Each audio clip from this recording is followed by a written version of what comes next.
Okay. రేపు ఎన్నికల్లో ఏ manifesto తోటి మీరు వెళ్ళబోతున్నారు? నియోజకవర్గంలో ఇంకా మనం చేయాల్సింది ఉంది, ఇంకా మీ మనసులో ఉన్న ఇంకా పబ్లిక్కి చెప్పనివి ఏమైనా ఉన్నాయా? చెప్పండి ఒకసారి. ఏం చేయబోతున్నారు? అంటే జనరల్గా ఒక్కటి ఏంటంటే అభివృద్ధి అనేది నిరంతర ప్రక్రియ కొనసాగుతూనే ఉంటుంది.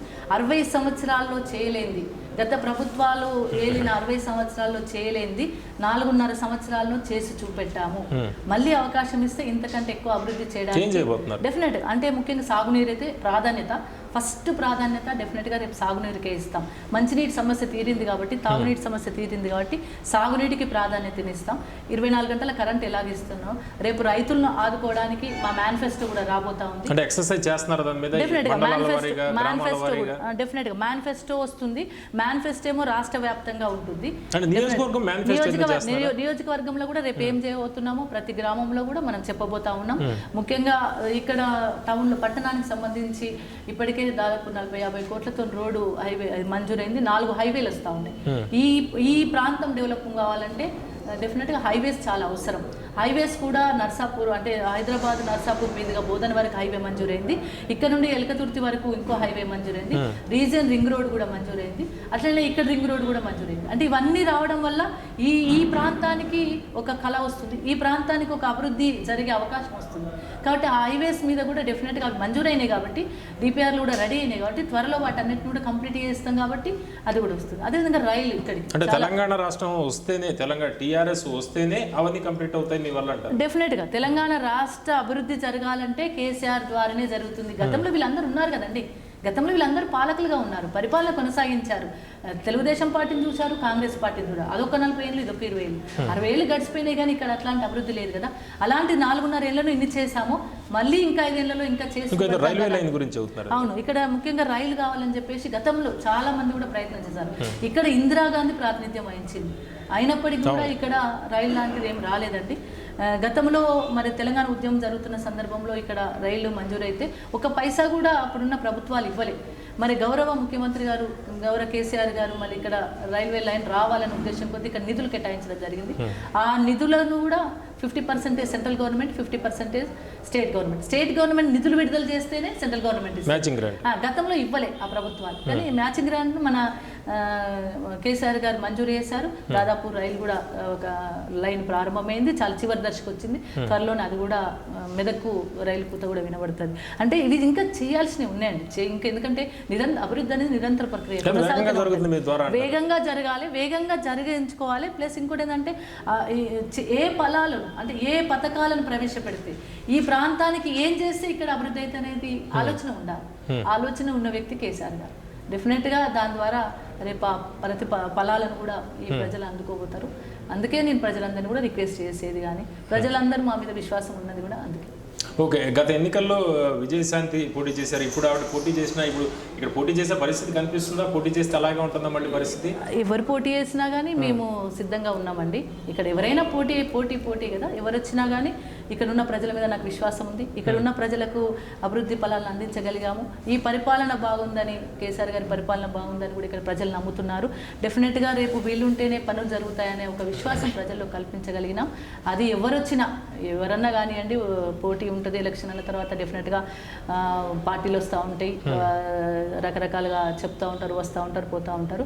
ఎవరు వచ్చినా కానీ డెఫినెట్గా మా విజయం మా ప్రజలందరూ. అంటే విజయశాంతి ఇక్కడ నుంచి నేను ఎమ్మెల్యేగా పోటీ చేయను అని చెప్పేసి కొన్ని ఇంటర్వ్యూలో చెప్పడం జరుగుతుంది. అంటే ఎంపీగా పోటీ చేసే మరి ఆవిడ ఆలోచన ఉందో ఏంటో తెలియదు, కానీ ఈ మెదక్లో ఎలా ఉండబోతుంది రేపు పార్టీ పరిస్థితి, మహాకూటమి పరిస్థితి?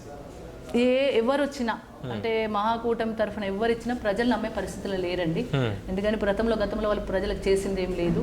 ఈ కూటమి ద్వారా ప్రజలకు నష్టమే తప్ప లాభం ఉందని ఎవరు కూడా నమ్మట్లేదు. ఎందుకంటే ఒక్క కేసీఆర్ గారు మంచి పనులు చేస్తూ ఉంటే దాన్ని ఇబ్బంది పెట్టేసి మళ్ళీ ఆంధ్ర ప్రాంత వాసులకు ఈ రాష్ట్రాన్ని కట్టబెట్టడం కోసం చేస్తున్న కుట్రలో ఒక భాగమే మహాకూటమి అండి. కాబట్టి మళ్ళీ వేరే వాళ్ళు ఇప్పుడు కాంగ్రెస్ పార్టీ నిర్ణయం తీసుకోవాలంటే ఢిల్లీకి వెళ్ళి నిర్ణయాలు తీసుకోవాల్సిన అవసరం ఉంటుంది. తెలుగుదేశం పార్టీలు నిర్ణయం తీసుకోవాలంటే ఆంధ్ర ప్రాంతానికి వెళ్ళి నిర్ణయాలు తీసుకోవాలంటే తెలంగాణ ప్రాంతానికి సంబంధించి వేరే ప్రాంతం వాళ్ళని అడిగి నిర్ణయాలు తీసుకునే పార్టీలు అవి. ఇక్కడి ప్రాంతానికి సంబంధించిన వ్యక్తి, ఇక్కడి ప్రాంత కష్ట సుఖాలు తెలిసిన వ్యక్తి, ఈ ప్రాంతం కోసం త్యాగం చేసే చేసి తెలంగాణ రాష్ట్రాన్ని సాధించిన వ్యక్తి కేసీఆర్ గారు. కాబట్టి ఇక్కడ ఉన్న ప్రాంతం యొక్క పరిస్థితిని ఈ ప్రాంతం వాసిగా కేసీఆర్ గారు తెలిసి నిర్ణయం తీసుకొని ఇమ్మీడియట్గా నిర్ణయాలు ప్రకటించేది కేసీఆర్ గారు. కాబట్టి నిర్ణయాలు మన దగ్గర జరుగుతున్నాయి కాబట్టి ప్రజల ఆకాంక్ష మేరకు నిర్ణయాలు జరుగుతాయి. ప్రజలు గమనిస్తున్నారు. నేను విజయశాంతి గురించి అడుగుతుంటే మీరు ఆ పేరు కూడా ఎత్తట్లేదు. మీరు కారణం ఏంటి? ఇప్పుడు కాంగ్రెస్ క్యాంపెయిన్ ముందరకు తీసుకెళ్తుంది విజయశాంతి. గత ఎన్నికల్లో 39,600 ఓట్లు అంటే 40,000 ఓట్లతోటి మీ దగ్గర ఓడిపోయారు. ఆవిడ పేరు కూడా ఎత్తట్లేదు. మీరు విజయశాంతి గురించి పేరు ఎత్తద్దనే ఏం కాదండి. ఎవరు వచ్చినా క్యాండిడేట్ నాకు తెలిసిందంటే వాళ్ళు మెదక్ జిల్లాకు సంబంధించిన వ్యక్తులుగా మేము భావించడం లేదు కాబట్టి. ఎందుకంటే మెదక్ జిల్లాకు సంబంధించి ఇక్కడ ఉన్న పరిస్థితులు కానీ ఇక్కడ ఉన్న అవగాహన కానీ అది వేరు విషయం. అది వాళ్ళ పార్టీ నేను మనం కామెంట్ చేయాల్సిన అదేం కాదండి. కామెంట్ మనం వేరే వాళ్ళ గురించి ఎందుకు కామెంట్ చేస్తాం? ఇక్కడ ఒకటే బాధ నాకు, 2014లో ఓటు వేయించుకొని వెళ్ళిపోయిందంటే ఈ ప్రాంతం గురించి ఒక్క నిమిషం కూడా పట్టించుకోలేదండి. కనీసం ఓట్లు వేసిన వాళ్ళకి థ్యాంక్స్ చెప్పలే. ఇక్కడ ఓట్లే కొద్ది వేసారు కదా, 4 ఏళ్లలో ఒక్కసారి వచ్చి వేసినందుకు థ్యాంక్స్ అని చెప్పకుండా ఎన్నికలప్పుడు వచ్చి నేను ఉన్నా అంటే కరెక్ట్ కాదు. అది ఒక రాజకీయ నాయకురాలు యొక్క పద్ధతి అయితే కాదు నాకు తెలిసి. అంటే రాజకీయ నాయకులు అంటే ప్రజల్లో ఉండాలి. ఓటములు గెలుపులు అనేటి దైవదీనాలండి. గెలుస్తుంటారు, ఓడిపోతుంటారు, అది సహజం. అది పాలిటిక్స్ అంటారా విజయశాంతి? మేము గతంలో చెప్పాను, వర్షాకాలం వస్తే ఉషిళ్ళు వస్తాయండి, ఎన్నికలు వస్తే విజయశాంతి గారు. అంటే జనరల్ గా అది ప్రజల యొక్క ఉద్దేశం. అంటే ప్రజలకు కష్టమో నిష్టమో వచ్చినప్పుడు ఆదుకునే విధంగా ఉన్నానంటూ ఎప్పుడు వాళ్ళ మధ్యలో ఉంటే వాళ్ళు ఆదరిస్తారండి. కానీ ఇప్పటి వరకు ఒక్కరోజు కూడా మెదక్ ప్రజల మీద ఎంత కోపాగ్ని నేను పెట్టుకుని ఉంటారు. థ్యాంక్స్ చెప్పొద్దా? వేసిన వాళ్ళు ఉన్నారు కదా, విజయశాంతి గారిని కూడా నమ్మి కొంతమంది ఓట్లు వేశారు కదా ఇక్కడ ప్రజలు. కనీసం వాళ్ళకి ధన్యవాదాలు చెప్పాలి కదండి. అది మన కర్తవ్యం, మన బాధ్యత. అది కూడా చేయకుండా ఉండి నాయకులం అంటే కరెక్ట్ కాదు, సబబు కాదు.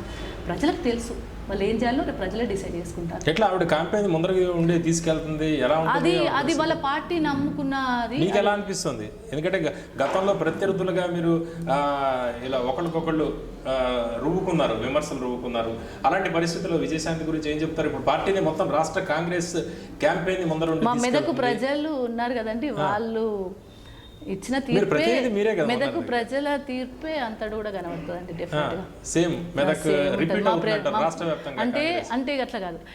ఉద్యమంలో ఉన్నప్పటి నుండి ఇప్పటి వరకు కూడా ఎవరైతే ప్రజల మధ్యలో ఉంటారో, ఎవరైతే ప్రజల కోసం ఉంటారో, కష్టమో నిష్ఠురమో బాధ అన్ని పనులు చేయలేము.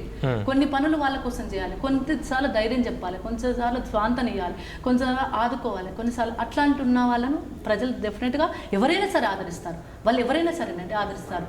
కానీ కనీసం ఒక్కసారి కూడా రాకుండా ప్రజలకు కనీసం ధన్యవాదాలు చెప్పకుండా పోయి నేను రాష్ట్రం మొత్తం చేసి వస్తా అంటే మరి అది వాళ్ళ విజ్ఞతకి చేస్తున్నా. వాళ్ళ పార్టీ విషయాలు అవి మనం మాట్లాడుకోవాల్సిన అవసరం లేదు. కాంగ్రెస్ పార్టీ యొక్క విషయాలు, కాంగ్రెస్ పార్టీలో ఏం నిర్ణయాలు తీసుకుంటారో మరి వాళ్ళు ఢిల్లీలో నిర్ణయాలు జరుగుతాయి, వాళ్ళే ఇక్కడైతే నిర్ణయాలు జరిగాయి. ఢిల్లీలో వాళ్ళకి చాలా గొప్పగా కనబడ్డట్టున్నారు, అవి వాళ్ళు చేసేస్తారు. విజయశాంతి భవిష్యత్తు ఎలా చూడబోతున్నారు? విజయశాంతి గురించి అది మనకు సంబంధం లేని విషయం అండి. వాళ్ళ భవిష్యత్తు వాళ్ళు మహాకూటమి డిసైడ్ చేసుకుంటారు. వాళ్ళు మహాకూటమిలో డిసైడ్ చేసుకుంటారు తప్ప మనకు సంబంధం లేని విషయాలు. ముఖ్యంగా మా మెదక్ సంబంధం లేని విషయాలు. మా మెదక్ నియోజకవర్గ ప్రజలకు కనీసం కూడా థ్యాంక్స్ కూడా చెప్పండి మేము ఒప్పుకోమండి. ప్రజలకు కనీసం ధన్యవాదాలు కూడా చెప్పకుండా ప్రజల యొక్క ఎవరి కష్టాన్ని వాళ్ళ మానను వదిలేసి ఎలక్షన్లు అప్పుడే వచ్చి మళ్ళీ ఎలక్షన్లు అప్పుడే వస్తా అంటే ఎవరు కూడా యాక్సెప్ట్ చేయరు. మా ప్రజలు కూడా అంతే. ఓకే, కొత్త రాష్ట్రం తెలంగాణ తొలి డిప్యూటీ స్పీకర్గా మీరు చరిత్రలో ఉంటుంది మీ పేరు. ఎట్లా అనిపించింది మీకు? చాలా గౌరవంగా మంచి అనిపించింది, చాలా సంతోషంగా సంతృప్తిగా అనిపించింది. ఎందుకంటే ఉద్యమం జరుగుతున్న నా 2001 నుండి కూడా వేరియేషన్స్ అనుకున్నారా మీరు? నేను అసలు అనుకోలేదండి. అన్ని వేరియేషన్స్ అందుకే అంటున్నా కదా. 2001 నుండి కూడా నేను రాజకీయాల్లోకి వచ్చి ఉద్యమం చేసి రాజీనామాలు చేసి తర్వాత తదనంతరం అన్ని రకాల ఆటుపోట్లు, ఇబ్బందులు, కష్ట సుఖాలు, బాధలు ఇవన్నీ అనుభవించుకుంటూ కూడా ఉద్యమంలో కూడా చాలా కేసులు వాటి పరిష్కారాలు తర్వాత ఇవన్నీ కూడా అనుభవించుకుంటూ ముందుకెళ్ళిన సందర్భంలో చాలా అగ్రెసివ్గా కొన్ని సందర్భాల్లో ఏం జరుగుతుందో కేసీఆర్ గారి దగ్గరికి ఆదేశాలు రాగానే రాస్తారోకో చేయాలి, బస్ డిపోల ముందు కూర్చోవాలి, ధర్నాలు చేయాలి, బతుకమ్మలు ఆడాలి. ఇవన్నీ ఎప్పుడు వస్తాయో తెలియదు. రాగానే ఇమీడియట్గా అందుకోవాలి, కార్యకర్తలను పట్టుకోవాలి, వెళ్ళాలి. కొన్ని సందర్భాలకు పోలీస్ స్టేషన్లు, కేసులు, కోర్టులు కూడా తిరిగిన సందర్భాలు ఉన్నాయి. అదేమో అగ్రెసివ్గా అంటే నా కార్యకర్తలను కాపాడుకోవాలి. కొన్ని సందర్భాల్లో భయపడుతుంటే కానీ కార్యకర్తల కోసం ధైర్యాన్ని ప్రకటించే వాళ్ళం. అలాంటి సందర్భాలు ఉన్నాయి. కానీ ఇక్కడ డిప్యూటీ స్పీకర్ అయిన తర్వాత చాలా డిఫరెంట్గా ఓపిక, సామరస్యం, హుందాగా ఆ చైర్కు విలువిచ్చే విధంగా ఆ చైర్ చాలా గొప్పదండి. అంత కాన్స్టిట్యూషనల్ అంత గొప్ప చైర్లో నేను ఉన్నందుకు నిజంగా చాలా హ్యాపీగా ఫీల్ అయ్యాను, గర్వంగా కూడా ఫీల్ అవుతా ఉన్నాను. ఎందుకంటే తెలంగాణ రాష్ట్రం వచ్చిన తర్వాత నాకు అంత ఉన్నతమైన స్థానాన్ని ఇవ్వడం అనేది గొప్ప విషయం. దానికి నేను ముఖ్యమంత్రి గారికి ధన్యవాదాలు. అట్లనే అక్కడున్న సమన్వయంతో అన్ని అంటే ఎటువంటి ఇబ్బంది లేకుండా, ఎటువంటి పక్షపాతం చూపెట్టకుండా సమన్వయం చేసుకుంటూ ప్రతిపక్షాలను ప్రభుత్వం అలాంటి చాలా హుందాగా ఉండాల్సిన అవసరం ఉంటుంది. ఓపిక, సామరస్యంతో, సమన్వయంతో నడిపించాల్సిన అవసరం ఉంటుంది. అది కొంచెము కొన్ని సందర్భాలలో ఎమోషన్స్ కూడా ప్రకటించడానికి లేదు. అక్కడ నాకేమన్నా ఈ ఇద్దరు ప్రభుత్వాలు ప్రతిపక్షాలు మాట్లాడుకుంటే నేను ఏమన్నా అందామన్నా కానీ అనడానికి ఉండని పరిస్థితులు. అంటే ఆ చైర్కు ఒక ఉందాతనం ఉంది, ఆ చైర్ గొప్పతనం అది. ఆ చైర్లో కూర్చున్న వాళ్ళకి డెఫినెట్గా పక్షపాతం లేకుండా అందరి సమన్వయంతో సభను బాగా నడిపించాలని. ఇంకొకటి చాలా హ్యాపీగా ఫీల్ అయ్యేది ఏంటంటే సభను సజావుగా సమస్యలను పరిష్కరించే విధంగా ఆ ఫలాలను ప్రజలకు అందించే విధంగా నడిపించడం అనేది 4 సంవత్సరాలు 4 సార్ల బడ్జెట్ సమావేశాలు కానీ మిగతా సమస్యలు చాలా చక్కగా నడిపించుకోవడం జరిగిందండి. దాంట్లో కూడా చాలా సంతృప్తిగా ఉంది నాకు.